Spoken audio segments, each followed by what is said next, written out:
सत्य ससुराल ससुराल ससुराल ससुराल संगहि के सभे गइल बहारवा घरिया पनयइले संगहि के सभे गइल बहारवा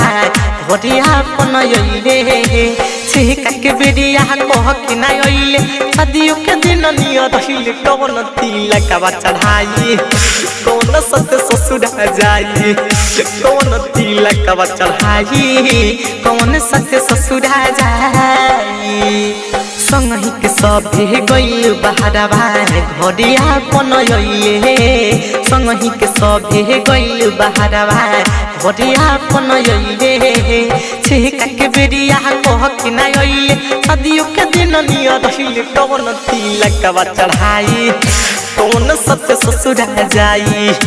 कौन तिलकवा चढ़ाई कौन सत्य ससुरा जाई कौन सत्य ससुराल ससुराल ससुराल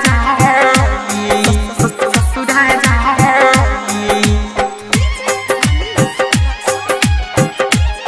कौन सत्य ससुराल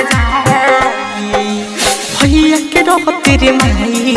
बूढ़ी न सारा धादी लगे भैया के रहो तेरे माई बूढ़ी न सारा धादी लगे महाड़ों में देखती ही झालर सजावत नहीं न जुड़ाई तमिल के महाड़ों में देखती झालर सजावत नहीं न जुड़ाई तमिल के गड़िया में बैठी रोत जाई बुझुपवा कौन कढ़ाई कौन तिलकवा चढ़ाई कौन सत्य ससुरा जाई कौन तिलकवा चढ़ाई कौन सत्य ससुरा जाई कौन सत्य ससुरा ससुरा जाई ससुरा जाई सरदार रिकॉर्डिंग स्टूडियो मौलापुर बाजार कौन सत्य ससुरा जाई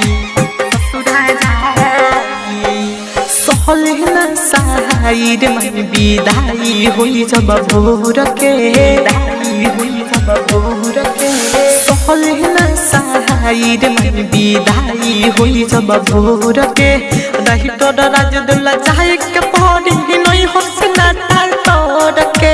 डाकेश्वर सिला चाहे के पड़ी नहीं हसना ताल तोड़ के राजू डांगनी गोलू महदन गरिया पे दिहे बैठाई कौन तिलकवा चढ़ाई कौन सत्य ससुरा जाई कौन तिलकवा चढ़ाई कौन सत्य ससुरा जाई।